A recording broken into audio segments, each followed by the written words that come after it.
પડી જાય ત્યારે માનું કે પ્રભુની ઈચ્છા નથી, અને પ્રભુનો આ ત્રીજો આન્સર છે. કયો? I have another plan for you. પણ એક વસ્તુ યાદ રાખવાની, પ્રભુની ડાયરીમાં ક્યારે નો નથી, પ્રભુની ડાયરીમાં ક્યારે પણ ના નથી. પણ આ 3 આન્સર જો સમજમાં આપણને આવી જાય અને 3 આન્સરને સ્વીકાર કરતા આવડી જાય તો સાચા અર્થમાં આપણે પ્રભુની એ લીલાનો, પ્રભુના એ કૃપાનો અનુભવ પોતે કરી શકીએ.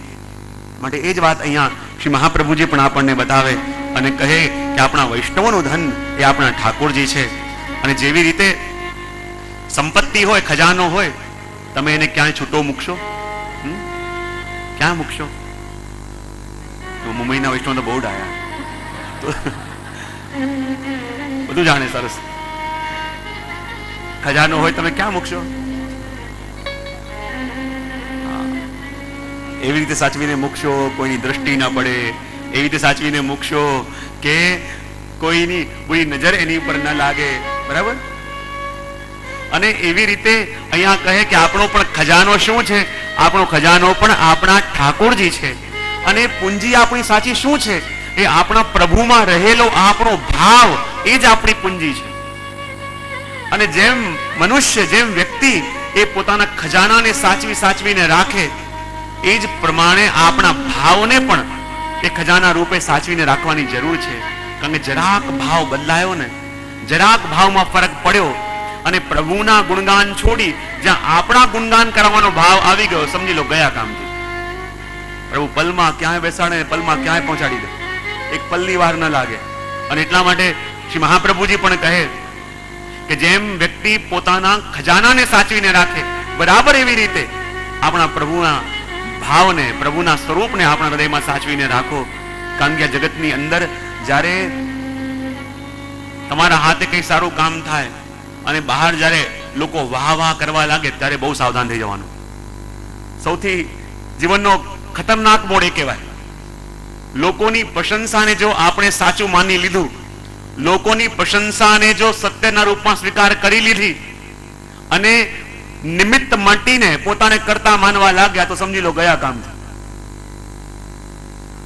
જ્યારે આપણા હાથે કંઈ પણ સારું કાર્ય થાય, સારી પ્રવૃત્તિ થાય, બસ ખાલી નિમિત્ત બની જાઓ. એમ વિચાર કરો જેમ એક નાનકડું બાળક હોય, નાનકડું બાળક જ્યારે મંદિરમાં એના પિતાજી સાથે ગયું, મોટો ઘંટો લડકતો હતો, વિચાર આવ્યો કે મારે બી ઘંટી વગાડવી છે. નાનકડો બાળક વારે વારે કૂદે પણ એનો હાથ ના પહોંચે, વારે વારે કૂદે, હાથ ના પહોંચે. પિતાને લાગ્યું મારો દીકરો આ ઘંટી વગાડવા માંગે છે પણ એનો હાથ પહોંચતો નથી. અને દીકરાને મદદ કરવા માટે એના પિતાજી એને ખભા ઉપર બેસાડી લીધો. બોલે હવે વગાડ. ને જ્યાં ખભા ઉપર બેસો અને છોકરાએ જોરથી ઘંટી વગાડી અને બધાને કહે જુઓ જુઓ જુઓ આ ઘંટી હું વગાડું છું, આ ઘંટી હું વગાડું છું. પણ બધા સમજી ગયા હાથ તો તારો છે પણ વગાડી શક્યો ત્યારે કે જ્યારે તારા પિતાએ તને ખભા ઉપર ઉચક્યો ત્યારે. એ જ પ્રકારે જ્યારે જીવનમાં પ્રભુ આપણા હાથે કંઈક સારું કાર્ય કરાવે, ચાહે દુનિયા માટે કરાવે, ચાહે પ્રભુના માટે કરાવે, ચાહે કોઈ પણ ક્ષેત્રની અંદર કંઈક સારું કાર્ય કરાવે, અને જ્યારે દુનિયાના લોકો આપણા માટે કંઈક સારું કહે ત્યારે સૌથી સાવધાન થઈ જવાનું. ક્યાંક પ્રભુની પ્રશંસાને આપણે આપણી પ્રશંસા ન સમજી લઈએ, ક્યાંક પ્રભુના ગુણગાનને આપણે આપણા ગુણગાન સુધી રોકી ના દઈએ. બહુ સાવધાન થઈ જવાનું. કારણ કે આ દુનિયા જેટલી જલ્દી પ્રશંસા કરે એટલી જલ્દી નિંદા કરતા વાર ન લાગે. અને એટલા માટે નિમિત્ત બની જાઓ. અને નિમિત્ત બનીને અને જેમ આપણો ભાવ છે, આપણો ખજાનો છે. અને ખજાનો શું છે? ઘણા નથી કહેતા આટલું આટલું પ્રભુનું નામ લઈએ, આટલી આટલી સેવા કરીએ, પણ પ્રભુ કંઈ અનુભવ કરાવતા કેમ નથી? જ્યારે આ વસ્તુ કોઈ સંતને પૂછી, સંત કહે શું કરીએ?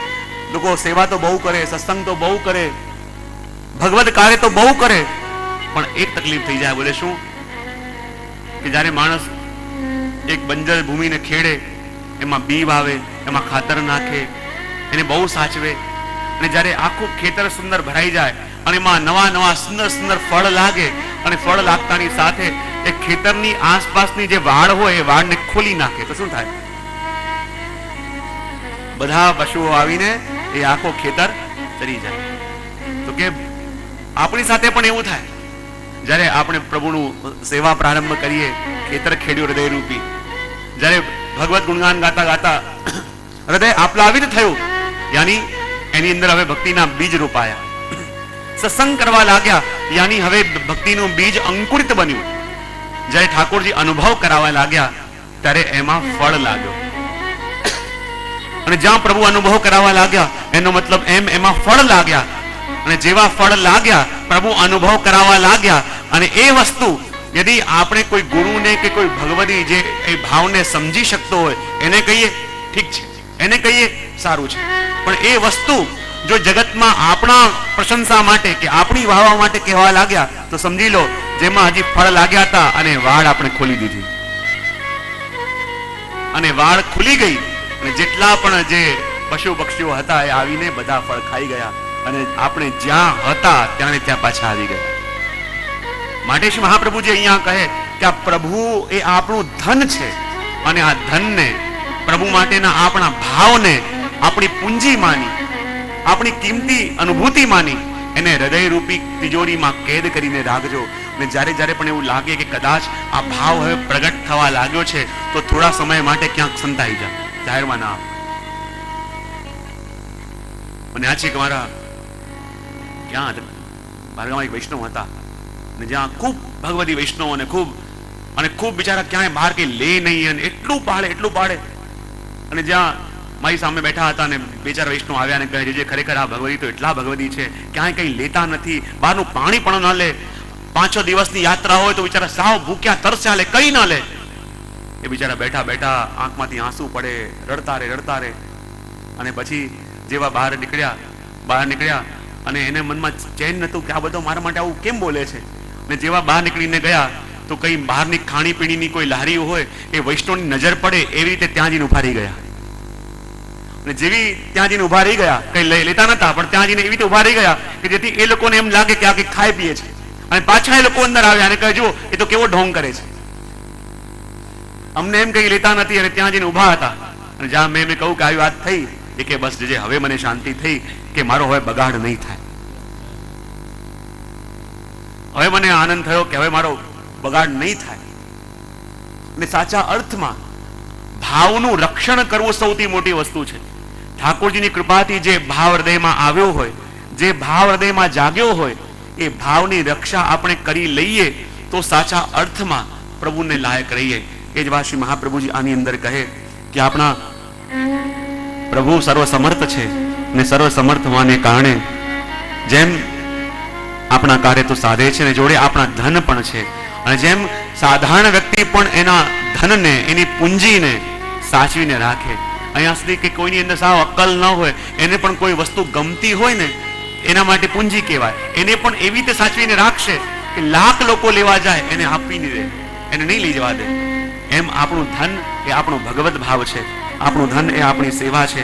અને એટલા માટે અહીંયા કહ્યું કે જેમ પ્રભુ સ્વયં ભોગતા હોવા છતાં પણ ભક્તના માટે ભોગ્ય બનતા હોય અને એટલા માટે એ વર્તમાન કરતા હતા. શું આ પ્રભુજી કહે એવં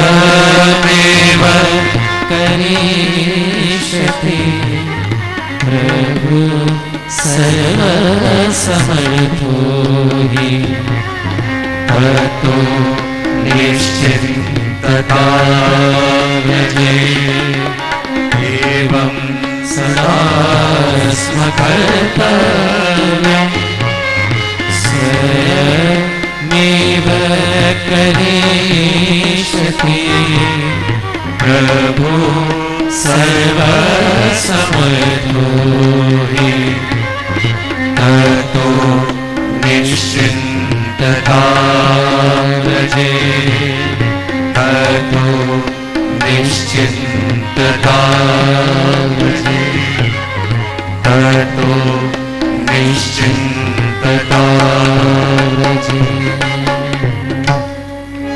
ને સૌથી મોટી લક્ષણતા ભક્તના કાર્ય સાધવા માટે એ બતાવ્યું કે પુષ્ટિ જીવ અને સાધારણ જીવમાં શું ફરક. આપણે ત્યાં મર્યાદા જીવને બતાવવા માટે અને પુષ્ટિ જીવની લક્ષણતા બતાવવા માટે બે ઉદાહરણો મળ્યા. એક તો જેમ પેલું વાંદરાનું બાળક હોય અને એક બિલાડીનું બાળક હોય. એ બંને માં છે એના બાળકોને બહુ પ્રેમ કરે અને બંને બાળકો એની માઓને પણ બહુ પ્રેમ કરે. પણ જ્યારે જે વાંદરાનું બાળક છે એની માં જ્યારે એક ઝાડમાંથી બીજા ઝાડમાં કૂદે ત્યારે એનું જે બાળક છે એ એની માને પકડીને રાખે, એની માનો હાથ પકડીને રાખે, એની માને કસીને પકડીને રાખે અને મનમાં ડરતો રહે કે જો મારી પકડ છૂટી તો હું પડીશ. પણ જ્યારે બિલાડી એક જગ્યાએથી બીજી જગ્યાએ જાય ત્યારે એ પોતાના બાળકને એના મુખમાં પકડી લે. માં ચિંતા કરે છે કે મારો બાળક ક્યાંક પડી ના જાય, મારા બાળકને ક્યાંક વાગી ના જાય. એ બાળક તો નિશ્ચિંત છે, એની માના મુખમાં છે, પણ બાળક આમ તેમ પગ હલાવી રહ્યું છે, આમ તેમ જોઈ રહ્યું છે. એને કઈ ચિંતા નથી, કારણ કે મારી ચિંતા કરવા વાળી મારી માં મારી સાથે છે.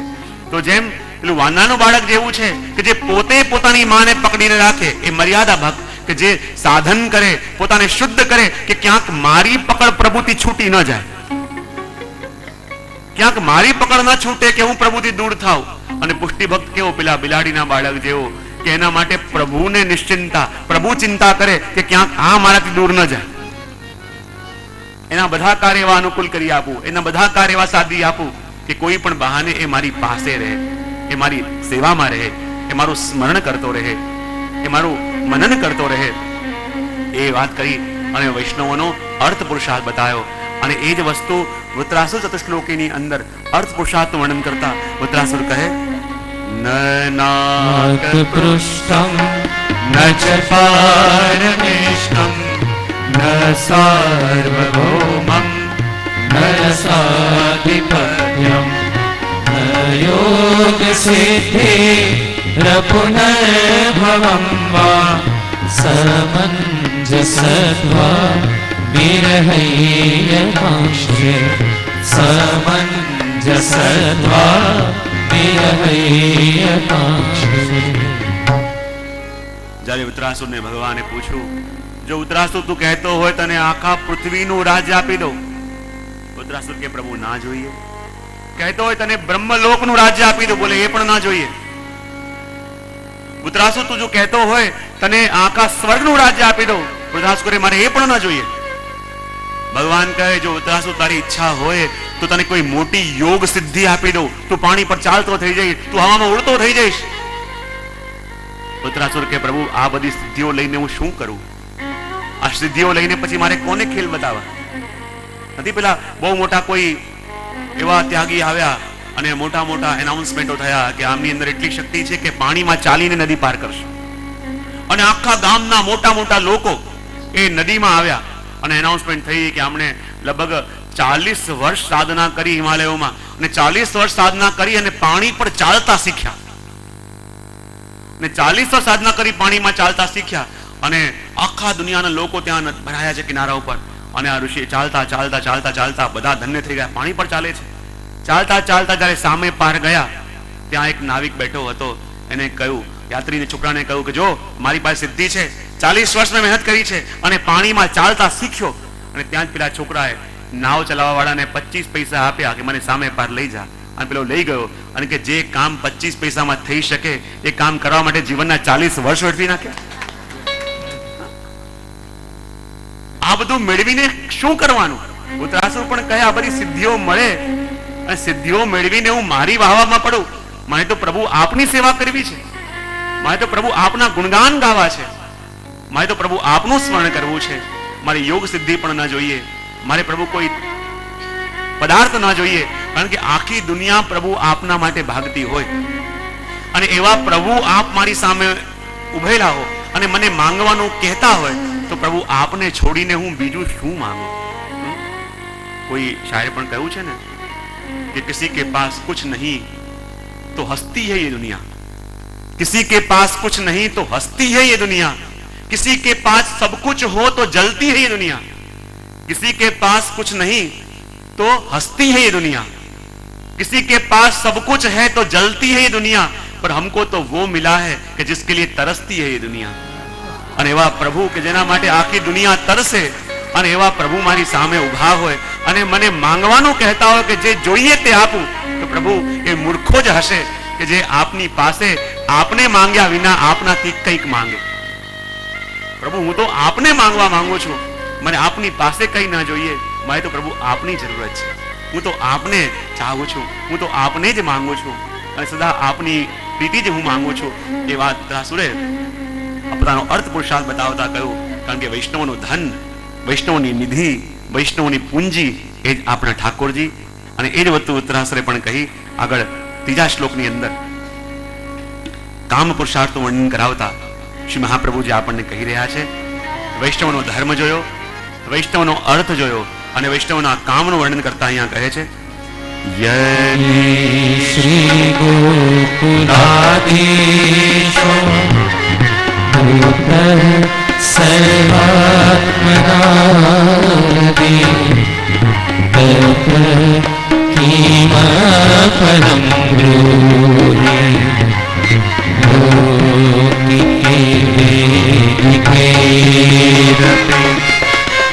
યદિ શ્રી ગોકુલાધીશો સર્વાત્મનાદિ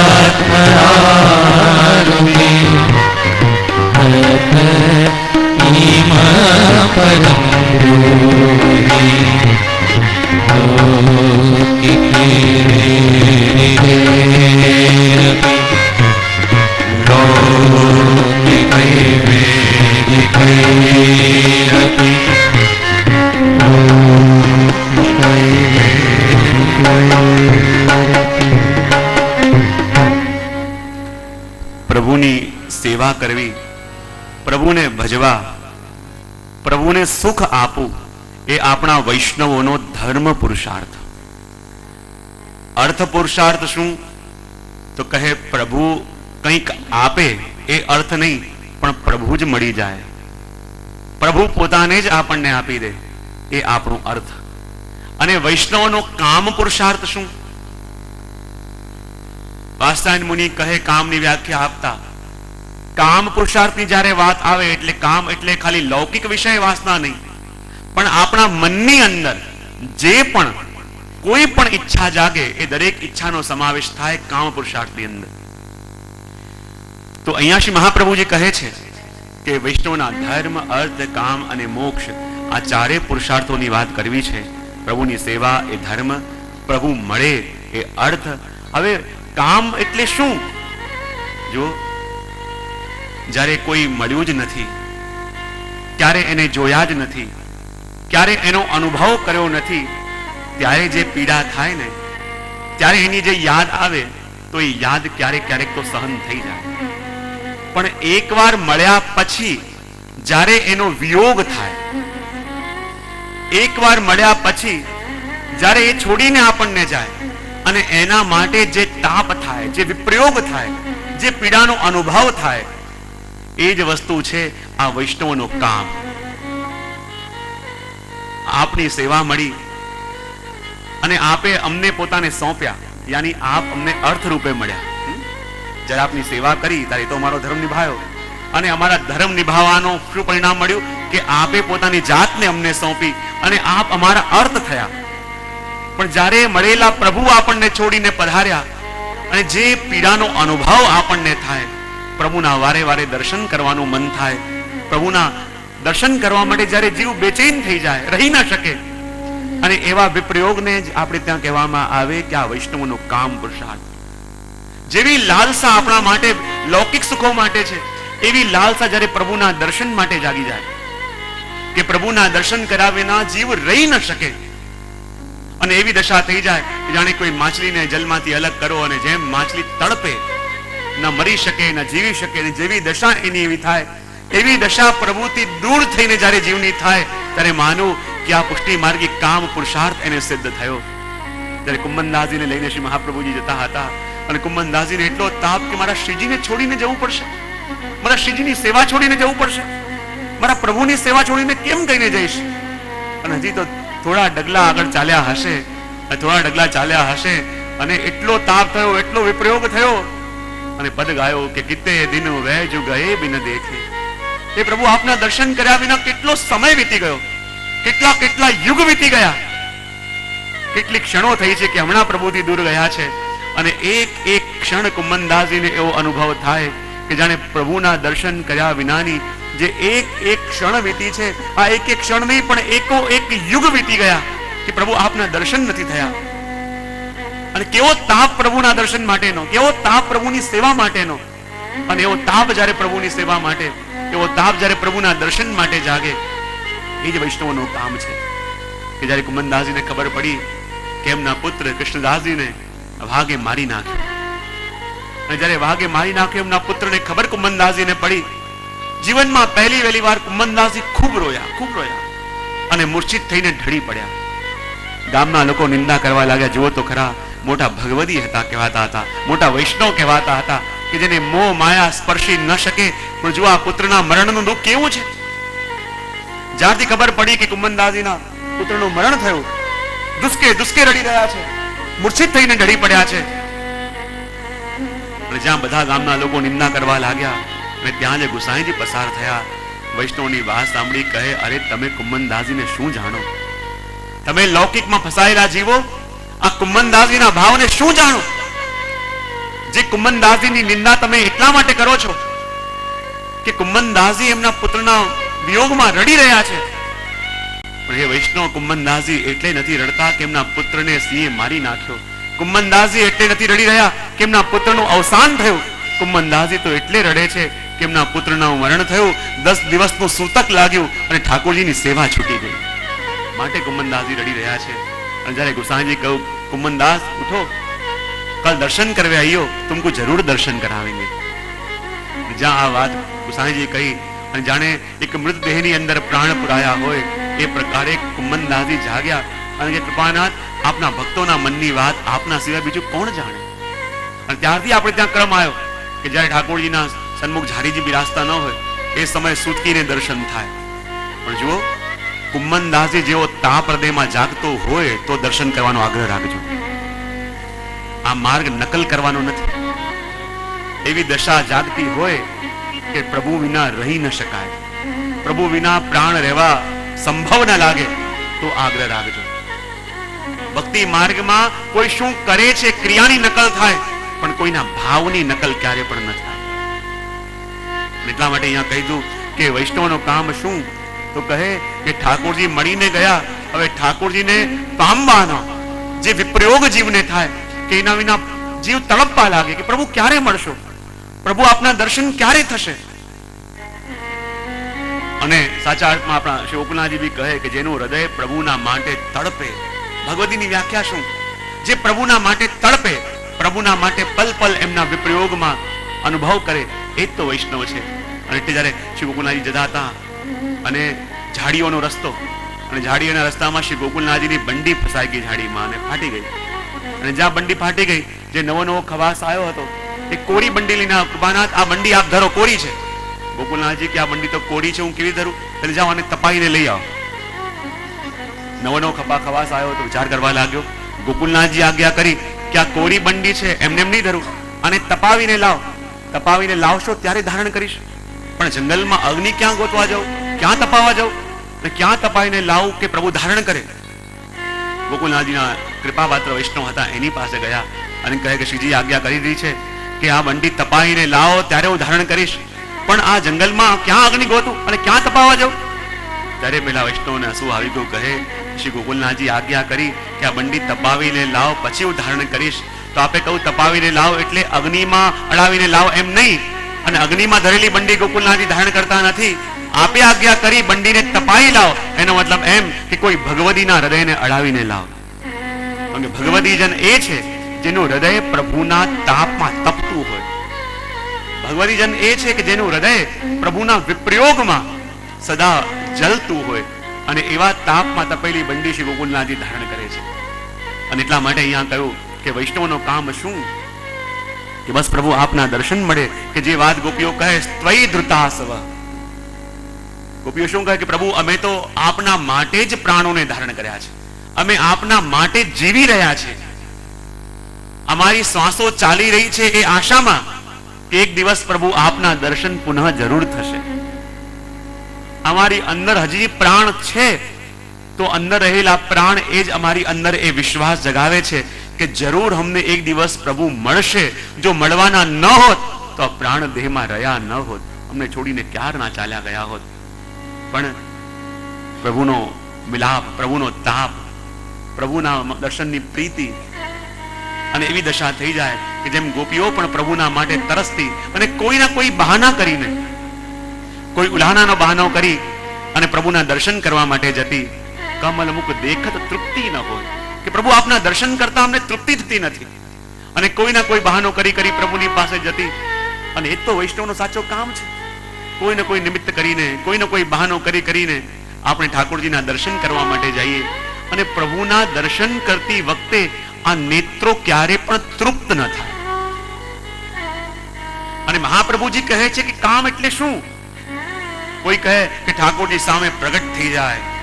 કારણ કે આ દુનિયાના જેટલા પણ માર્ગો થયા, આ દુનિયામાં જેટલા પણ સંપ્રદાય થયા, એ ક્યાંય અટકી જાય? બસ ઠાકોરજીનો સાક્ષાત્કાર થઈ જાય, બ્રહ્મનો અનુભવ થઈ જાય, બ્રહ્મનો સાક્ષાત્કાર થઈ જાય, પ્રભુ સામે પ્રગટ થઈ જાય, ત્યાં આવીને બધાની કલમ અટકી જાય અને આપણો પુષ્ટિ માર્ગ ચાલુ ત્યાંથી થાય. આપણા ઘરમાં બ્રહ્મ સાથે સંબંધ થયો, ઘરમાં ઠાકોરજી પધાર્યા અને હવે આપણી શરૂઆત. જ્યાં બધાની કલમ અટકે ત્યાંથી મહાપ્રભુજીની કલમ પ્રારંભ થાય. જ્યાં બધા આવીને અટકી જાય ત્યાંથી આપણા પુષ્ટિ માર્ગની શરૂઆત થાય. મહાપ્રભુજી કે બ્રહ્મનો સાક્ષાત્કાર થઈ ગયો, બ્રહ્મ તમને મળી ગયા, બ્રહ્મ તમારી સામે આવી ગયા. હવે શું કરશો? તમે બ્રહ્મને જોતા રહેશો ને એ તમને જોતા રહેશે? શું કરશો? ત્યારે પ્રારંભ થાય સર્વદા સર્વભાવેના ભજનીયો ભજાદિપ તસ્યાય અયમેવ ધર્મો હિ નાન્યઃ ક્વાપી કદાચન. પ્રભુ જ્યારે મળ્યા, અને ભક્તિ માર્ગ શું છે? ક્યાંક કોઈ મને કહે કે જે અમારા ધર્મમાં, તમારા સંપ્રદાયમાં તો એવો નિયમ છે કે અમે જે પણ કમાઈએ તમારે 10% ઠાકોરજી માટે આપી દેવાના. બીજો કે જે અમારે ત્યાં તો એવો નિયમ છે, બધા લોકો ભેગા થયા હતા, અમારે ત્યાં તો નિયમ છે કે અમારે ત્યાં જે પણ કઈ હોય અમે 25% ઠાકોરજી માટે વિનિયોગ કરીએ. એક કહે અમે 30% કરીએ, એક કહે અમે 50% કરી દઈએ. પુષ્ટિ માર્ગમાં શું હોય? બધું અમારા પુષ્ટિ પુરુષોત્તમ 10, 15, 20% માનતા જ નથી. અમારે ત્યાં તો 100% સમર્પણ થાય. જે દિવસે બ્રહ્મ સંબંધ લીધું એ દિવસે આપણું દેહ, આપણી ઇન્દ્રિયો, આપણું પ્રાણ, આપણું એ પરલોકનું સુખ બધું સર્વ સમર્પણ કર્યું છે. 100% થી 1% ઓછું હમણાં પ્રભુને પસંદ નથી અને સ્વીકાર કરતા નથી. હમણાં ત્યાં તો સર્વ સમર્પણ કરીએ અને પછી પુષ્ટિ માર્ગમાં અમારી ગતિ આગળ થાય, પુષ્ટિ માર્ગમાં આગળ ચાલીએ. અને એટલા માટે જેમ ગોપીઓ પ્રભુના માટે તરસતી કે પ્રભુ સાથે પ્રીત તો લગાવી અને માનતા હતા કે પ્રભુથી પ્રીત કરી તો ગામના લોકો બધા કહે કે પ્રભુને પ્રીત કરીએ, કૃષ્ણને પ્રીત કરીએ તો આનંદ આનંદ આનંદ થઈ જાય, પરમ આનંદનો અનુભવ થાય.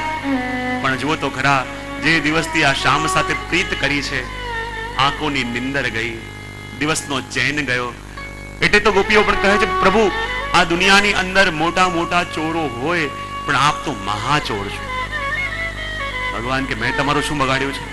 તમે કહો છો કે દુનિયામાં ઘણા બધા ચોર હોય પણ આપ મહાચોર છો. બોલે હા, મહાચોર એટલા માટે છો કે દુનિયામાં મોટામાં મોટો ચોર હોય ને એ પણ જ્યારે ચોરી કરવા આવે તો અમાવસની અંધારી રાતે ચોરી કરવા આવે, કોઈ જોઈ ન જાય. અને આપ એવા ચોર છો કે ચોરી કરવા આવો તો અમાવસની અંધારી રાતે નહીં પણ શરદ પૂર્ણિમાની ઉજિયારી રાત્રિએ. અને આપ એવા મોટા ચોર છો કે બીજો ચોર હોય એ તો ઘરમાં આવીને એવી વસ્તુ ચોરે કે જે દેખાતી હોય, અને દેખાતી હોય એવી વસ્તુ ચોરાય તો એની કમ્પ્લેન લખાવાય. પણ આપ તો એવા ચોર છો કે એવી વસ્તુ આવીને ચોરી જાઓ છો કે જે દેખાતી ન હોય. પ્રભુ કે એવું હું શું ચોરું છું? બોલે બીજા કોઈ ચોર આવે તો ઘરમાંથી સંપત્તિ લઈ જાય, રૂપિયા પૈસા લઈ જાય, ઝવેરાત લઈ જાય, અને આવી વસ્તુ ચોરાય તો એની કમ્પ્લેન લખાવાય. પ્રભુ કે મેં શું ચોર્યું? ગોપીઓ કે અમારી રાત્રિની નિંદર ચોરી લીધી, આ દિવસનો ચેન ચોરી લીધો, અમારું મન ચોરી લીધું, અમારું ચિત્ત ચોરી લીધું. હવે બતાવો પ્રભુ કે આ બધી ચોરીની ફરિયાદ કયા પોલીસ સ્ટેશનમાં લખાવી? ધન ચોરી જાય, ઝવેરાત ચોરી જાય તો એની કમ્પ્લેન ક્યાંક લખાવાય. હવે નિંદર કોઈ ચોરી લીધી છે એની કમ્પ્લેન ક્યાંક લખાવાય છે? મુંબઈમાં ક્યાં લખાવાય છે? અમારું મન ચોરી લીધું એની કમ્પ્લેન લખાવાય છે? ગોપીઓ કે પ્રભુ ફરિયાદ કરીએ તો ક્યાં ફરિયાદ કરીએ? એટલા માટે તો આપણા લગ્ન પદોની અંદર ગોપીઓ કહે ને એ તો વૈષ્ણવનું કામ છે કે પ્રભુના દર્શન કર્યા વિના રહેવાતું નથી, પ્રભુ પાસે જવાતું નથી, અને પ્રભુને ન મળવાની જે પીડા છે એ સહેવાતી નથી. માટે તો ગોપીઓ કહે નંદલાલ સો મેરો મન માયો, નંદલાલ मेरो